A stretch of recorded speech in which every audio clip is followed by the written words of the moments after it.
Ah! Oh!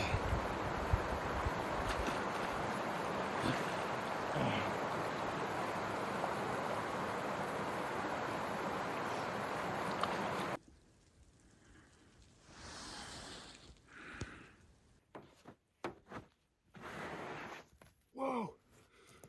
Oh God! Oh, whoa, whoa, whoa! Holy!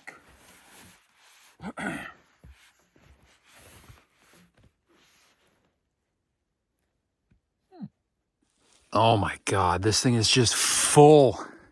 What a mess. Well, goodbye spark arrestor. Ooh, look at that. I wonder what footprints this is of. What kind of critter? Huh.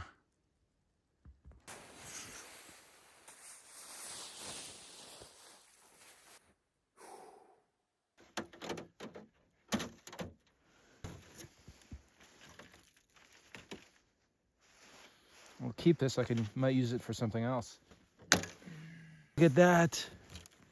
No freaking wonder. What a mess. One of the problems is that the wood that I'm using is mainly half dried or half wet maple. And I also am using some yellow birch in there. The only firewood that's available in the area is this undried stuff.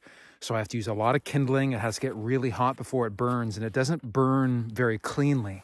So I think it's making a lot more soot in the chimney. You know, right now my priority is getting my walls up and my roof up and then my cabin heated before I think about, you know, optimizing my firewood stuff. Thankfully, my property is actually surrounded on 3 sides by crown land. There's pretty much an unlimited supply of something called standing dead hardwood. So there's maple trees, there's oak trees, maybe there's some beech trees out there that are dead and still standing. The bark is peeling off. That wood is extremely dry. It's perfect for burning. But right now, I just don't have the time to be wandering through the woods collecting standing dead hardwood. Holy Lord.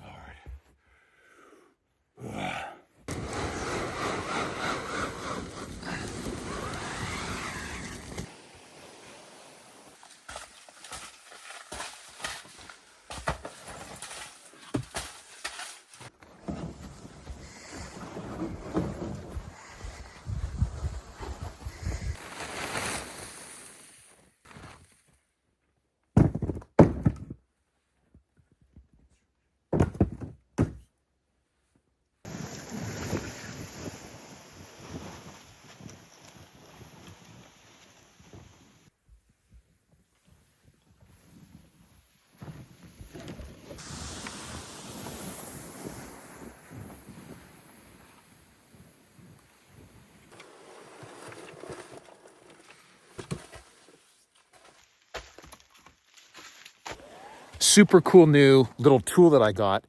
It's this auger style drill bit. Now, this is the drill that I'm using to puncture in the holes on the top levels to spike down into, right? So that the upper levels do not bite on the spike, but the bottom levels do, so the whole thing can dry and shrink together. If you're drilling really deep holes and you have good access to the surface of the wood, you want an auger style bit. So the guy in Home Depot, the other sales associate who originally suggested this style of bit to me, he said, buy this because it's cheaper. This was $20. This was $70. But it just goes to show you, with advice for novices such as myself in construction, it's difficult to gauge, you know, who's giving you this advice. Is it true or not?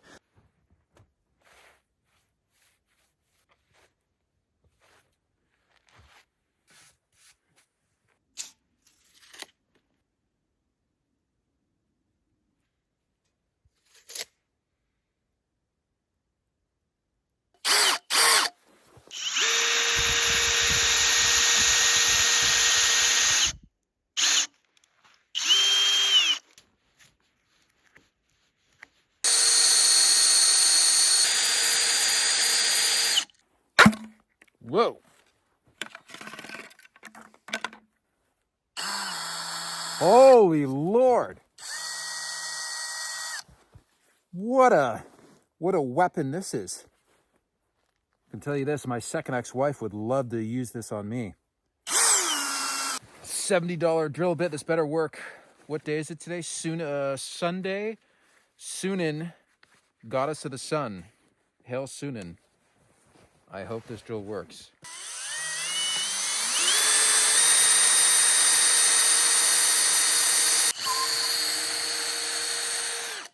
This thing is 1,000 times better. Oh my Lord.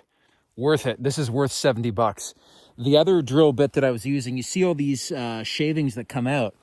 That other drill bit does not bring those shavings up. So it was really difficult to get the drill head out of the hole after I finished drilling.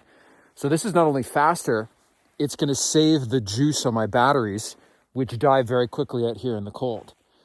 So whoever that sales associate is at Home Depot, may the gods bless you and your family in 2024. And to the sales associate in Home Depot who recommended that other inappropriate drill bit, may you freeze for all eternity in Helheim.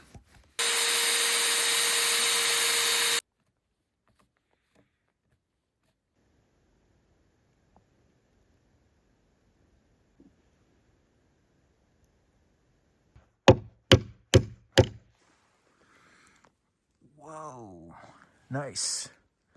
Wow, this piece of rebar is amazing.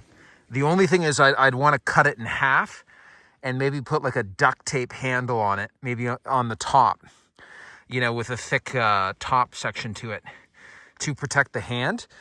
But it's just so flat and wide on the ends. It's just, it's perfect. Absolutely perfect for doing this.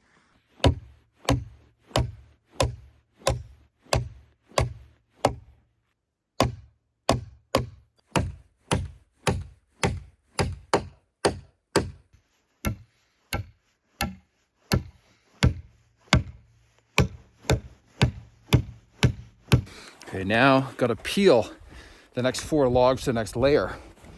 And I got all the lengths written in red crayon on all of these guys, but I need to check my Excel file for the combination permutations of the next 4 logs.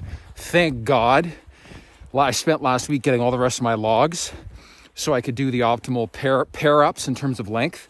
Otherwise, it would have been a complete mess. If I was like, you know, harvesting a log, putting one up, harvesting a log, it would have been a complete disaster. Okay, so our next 4 logs, this is going to be short dominant. So that means the pass sections are 14 footers. So we've got the 9 and 8.75. Let's do these first. And then we got 9.25 inchers.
Wow, so that was literally right on the dot. The sun has set, so we still got about 30 minutes, you know, of ambient light.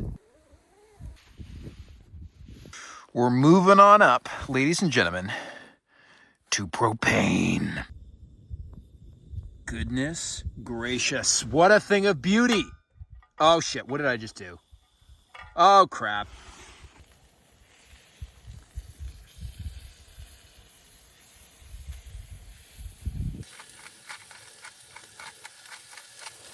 As you know from episode 5, I survived on turkey from December 25th until roughly today. I love, may the gods bless all the turkeys in the world. But finally back to my beloved steak. First bite, one bite, everybody knows the rules de Portnoy.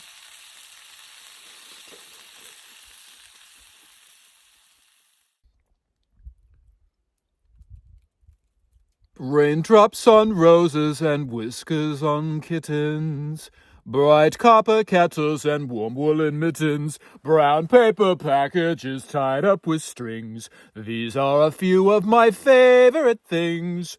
When the dog bites, when the bee stings, when I'm feeling sad, I simply remember my favorite things, Steak and Sophie Turner, and then I don't feel so bad.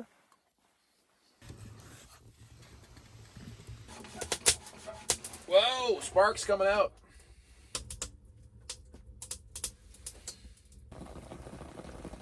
Whoa, melting snow. And we have liftoff, ladies and gentlemen.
I cannot tell you how much faster that was, how much easier that was, tacking in these little guide blocks on the end here.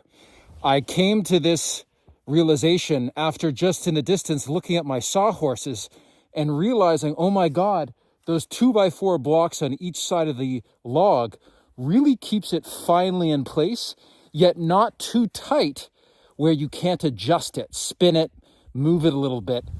What I was finding with the initial layers, especially the third layer that I did here, it literally took me 2 or 3 hours to get each one of the pass sections, the long sections here, these 16 footers, in place. Because the 2x4 guides, vertical guides that I was using, would hold it on the level, but the control was not fine enough to really have that micromanagement.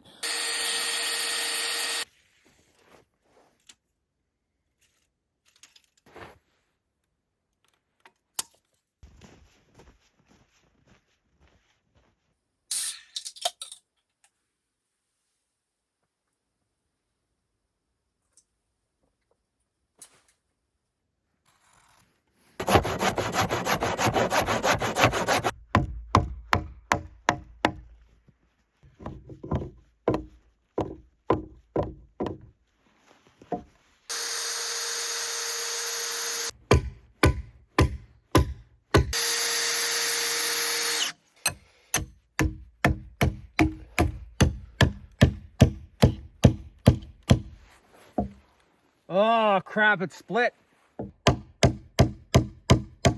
So this 2x4 that I'm using as a shim to plug the gap between this log, which is a very nice log, you know, it just happens that there's a gap on this one side where I need to spike it down.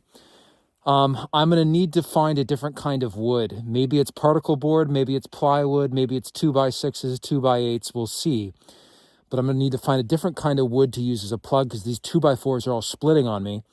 The other thing is I need to get, I think, some kind of circular saw because the hand saw it's very hard to do kind of accurate fine cuts in a fast way. So you see on this log here, I need to fill in this gap so the next pass section that sits up here can be nailed down nicely into here. The other thing I'm learning, you see this log here? There was a gap here. And what I did is that I basically notched it down with my log peeling tool. And it sits very nicely, this log. But the problem is I took about 1.5 inches out of the bottom to get it to sit down nicely. And that's opened up this gap on the top. So what I should be doing in button pass, I should not be notching down. Any kind of gaps I have open up, I should just be plugging them with chunks of wood because this is going to open up more gaps above and I'm going to have to do more adjustments. Additionally, this is taking the height out of my walls and I don't want to do that. I'd rather have chunks in here and have gaps like I do over there on the end where I was. Because the gaps don't matter, we're chinking them at the end, right?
Oh, fan is off. Gotta get that stove fired up.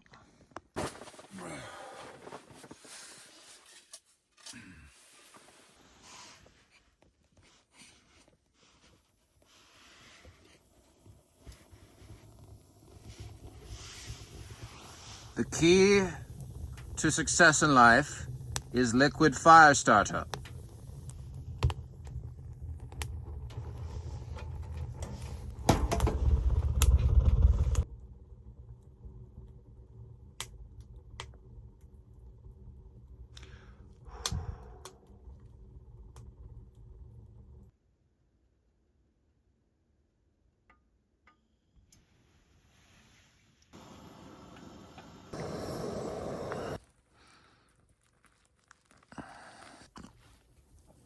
Oh, zippity doo dah, zippity day.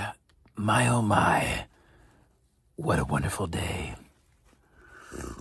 That propane stovetop has been an absolute game changer, man.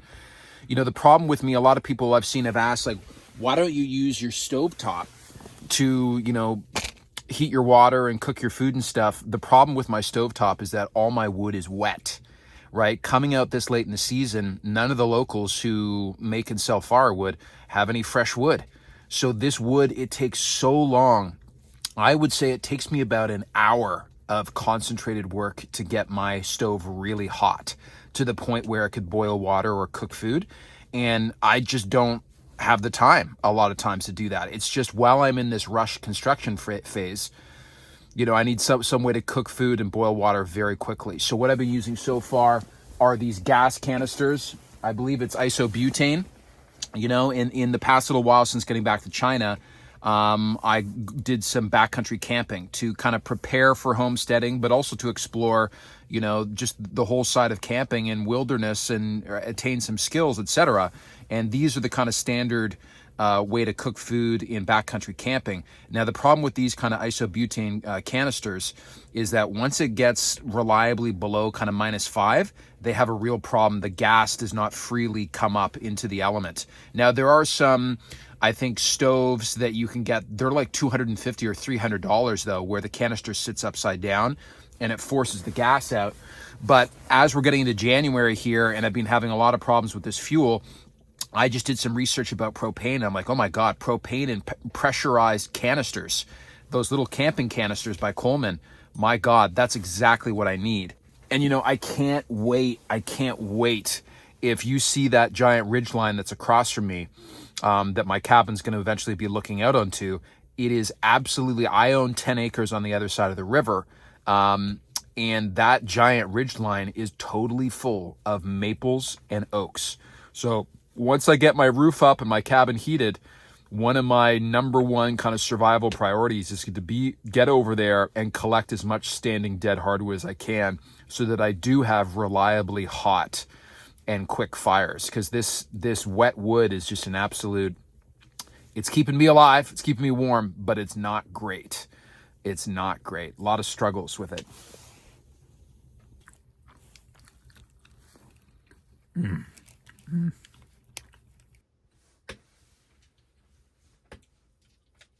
The fruit of my 3-hour round trip into the nearest Home Depot last night. Milwaukee.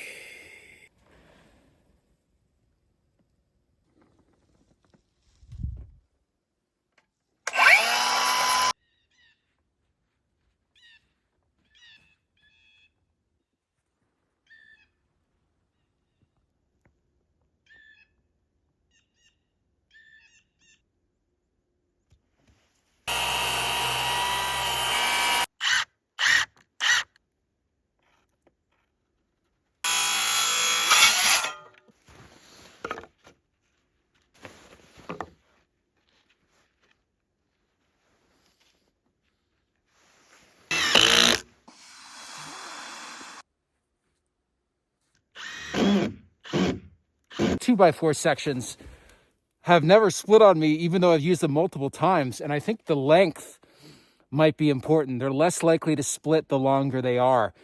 I love this flag. This is the flag of ancient Rome, SPQR, Senatus Publius K Romanus, or something like that is the Latin, the Senate and people of Rome.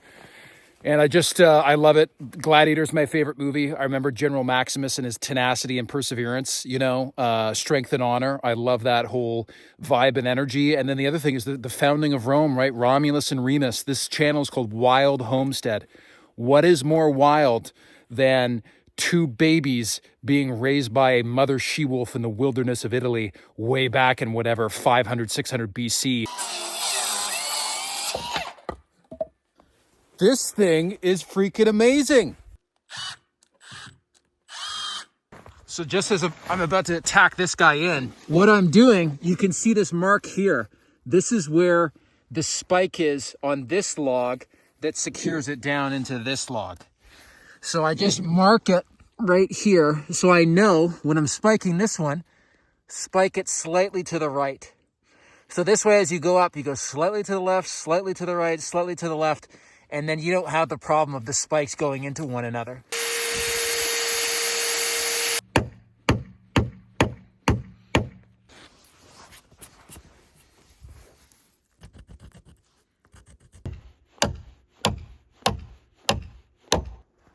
Look at that.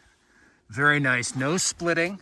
I used 2 pieces of plywood and then a 2x6 chunk. And I drilled right through them as well. And then it spiked down a few inches into here, maybe 2 or 3 inches. So worked very nicely.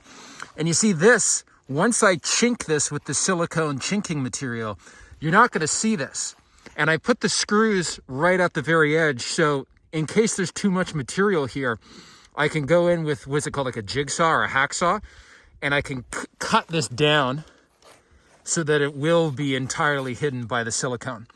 But I'm not a carpenter, but my intuition tells me it's better to be spiking down into more material, more wood material, than just spiking through the air.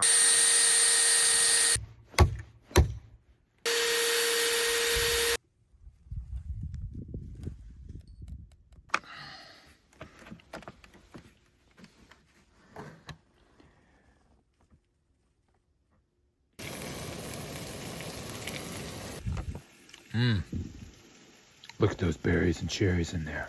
These steaks are frozen. Burnt it a little bit, but still delicious. Fully operational Death Star. Maple syrup. One for me, one for my ancestors.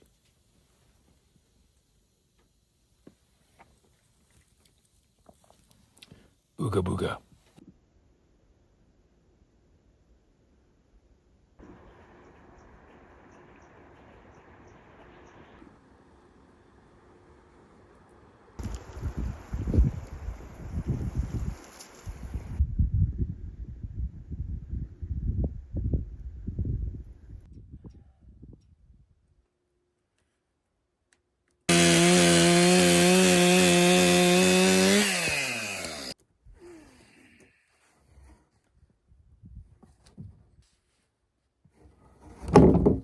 Whoa!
Steak, there is nothing finer.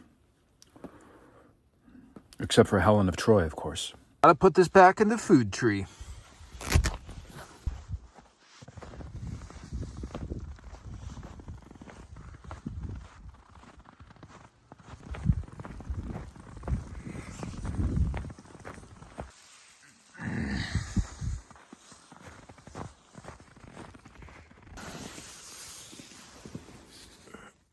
Oh my God. It's still going. Yeah. Uh-oh. Firewood.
Nice. Plywood, baby. 4 levels. 4 levels. There we go. There we go. Level 5. Here we come.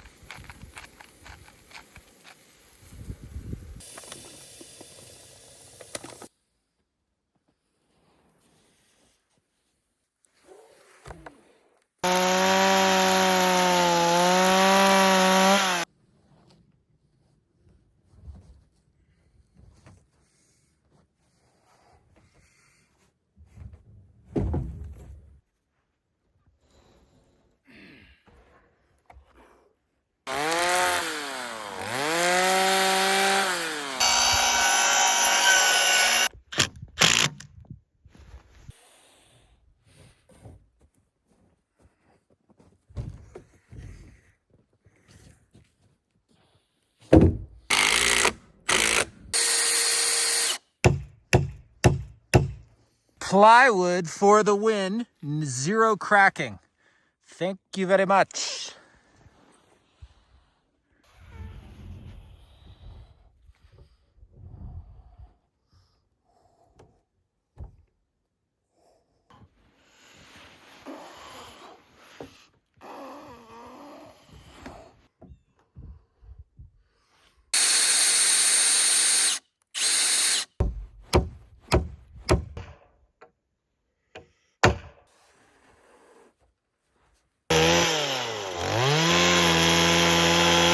Something doesn't look right. And what I realized is that over here, I've made a mistake. I've put 2 butts together and 2 tops together. What you're doing while building these walls is as you go up, right, the bottom of a tree is thicker than the top. So even over this 18, foot span, there's going to be a difference. So as long as you alternate that way, over time as you go up, it all evens out. So I made the mistake. I was tired and I was rushing to get this done because I wanted to get this layer done today. And I just tacked this in without even thinking about it. So thankfully I only tacked it in 2 places, but I'm going to have to go in tonight to town and buy the biggest crowbar that Home Depot has.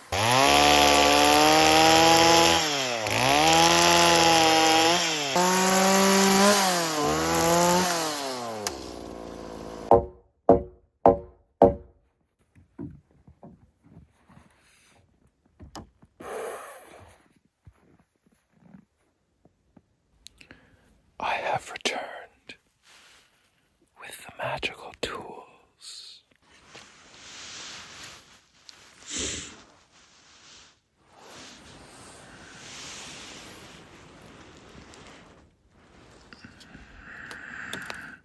Thor's hammer.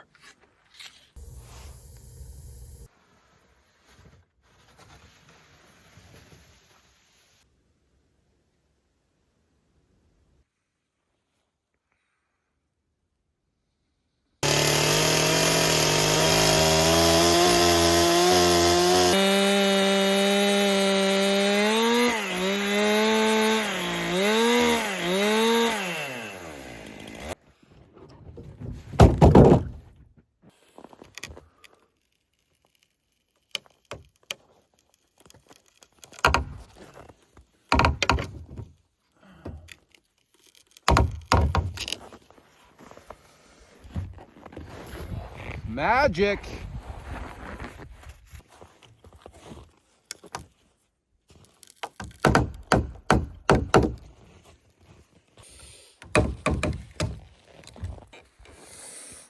Oh!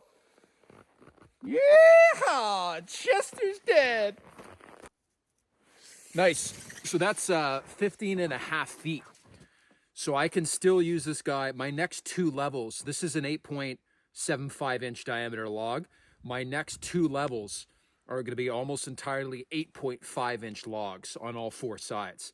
So this guy at 15 and a half feet long, I can use him as either on one of the short sections, so either a 14-foot pass, like this log is, or a 12-foot butt, which is the smaller sections, right?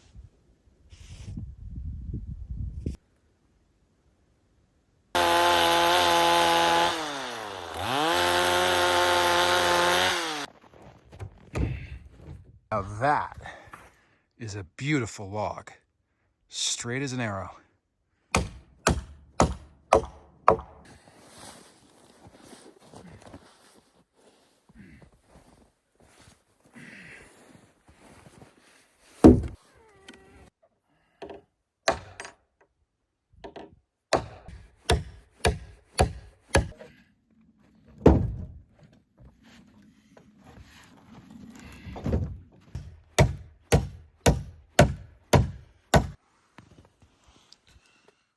It's gracious. It's actually starting to look like a real freaking cabin. Tyrion Lannister, if you put a roof on it right there, could live in this cabin legit. Only 2 layers done this week, but there was a big kind of snafu having to get the circular saw, figure out, what material to use as shims. The answer is not 2x6s or 2x4s. Plywood. Plywood does not split when that nail is going down through it. So that was a big obstacle to overcome. And the other one was don't rush yourself to get to some milestone any day. I ended up putting that top log in backwards, and that caused a bunch of extra work. But thankfully, the crowbars that I got in town were able to get me out of that situation. But I think going forward, as the walls get higher, it might actually get more difficult. 17 last night. I think it's a high of like -9 today. It's going to get super cold over the next 10 days. The river is almost to a point where it's dangerous to go swimming in, so I'm going to have to figure out a lake somewhere around here to continue my ice baths, and we'll see what happens. But the cold, and we're supposed to be getting some big snowstorms, that could also slow things down. But hey, slow and steady wins the race. We're not giving up here on Wild Homestead. Adapt, improvise, overcome, baby. Thanks for watching, and see you next week on Wild Homestead.